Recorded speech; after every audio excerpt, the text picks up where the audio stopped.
درود دوستان، متاسفانه جنگ خلندر تبارف از تاجیکستان و سعید مگامد باتوکاєв بکار شد، چون که اونها باید در لیگ ایسیای می جنگیدند و خلندر تبارف وزن خودش رو کرد 66 کیلو و 45 گرم و وزن سعید مگامد باتوکاєv باشد 70 کیلو و 40 گرم، قریب که 4 کیلو زیاد بود از وزن خلندر تبارف تاجیکستانی.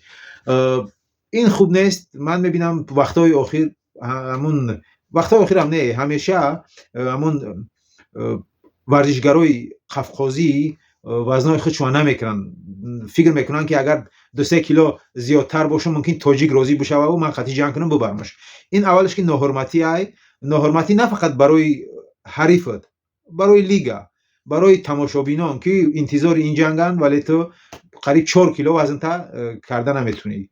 وزنی مثلا خلندر تبارف استوجان 66 کیلو، وزن تا 70 کیلو. یگان آدمی با عقلی که کمتر میفهمیدگی باشه در ورزش با این کار راضی نمیشه.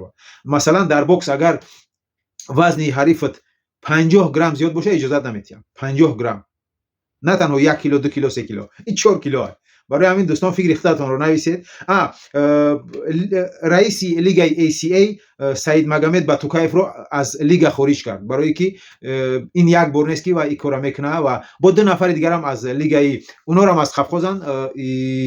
رئیس لیگ ACA 3 نفر همچنین سعید مگامد باتوکاєv حریف خلندر تبارف رو هم از لیگ خارج کرد، گفت اونها دیگه در لیگ جنگ نمیکنن، چون که و یا نه تنها حریفای خودشو احترام نکردن، نه تنها تماشابینان احترام نکردن، آنها ولی من که رئیس لیگ ایسیا هستم من رو احترام نکردن، چون که یک بار نیست که آنها این کارا میکنن. برای همین دوستان خلندر تبارف متاسفانه جنگ نمیکند و انتظار میشویم شاید به نزدیکی برای او یگان حریف پیدا کنند و او جنگ کنند در لیگ ایسیا. دوستان فکر خودتون رو در این بابت نویسید. شما چی فکر دارید؟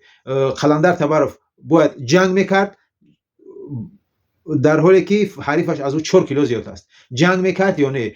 فکر میکنم که همون پولی خلندر تبارف رو دادن، همون گنراری که باید میگرفت و دادنش، نه که جنگ نکرد. این خوب شد، من 100% راضیم که جنگ نکرد، چون که این نامردی هم هست از طرف حریف خلندر تبارف که وزنش رو همون روزی وزن کشید، وزنش رو 66 کیلو نکرد. برای همین دوستان فکرتون رو در کامنت ها نویسید. شما چی فکر دارید در این بابت؟ و در کانال مشتی تاجیکی ابونه شوید، من حتما به شما خبرهای خوش رو میرسونم. فراموش نکنید دوستان ابونه شوید، چون که من باید 200 فالوور دیگه، 200 نفر دیگه اگر در من ابونه شوند من کانالم رو چی میکنم؟ مانیتیزاسیون میکنم. برای همین از شما خواهش میکنم که کدومی که تماشا میکند و ورزش رو دوست می‌دارد در کانال مشتی تاجیکی حتما ابونه شوید. خدا یار و یاورتان باد.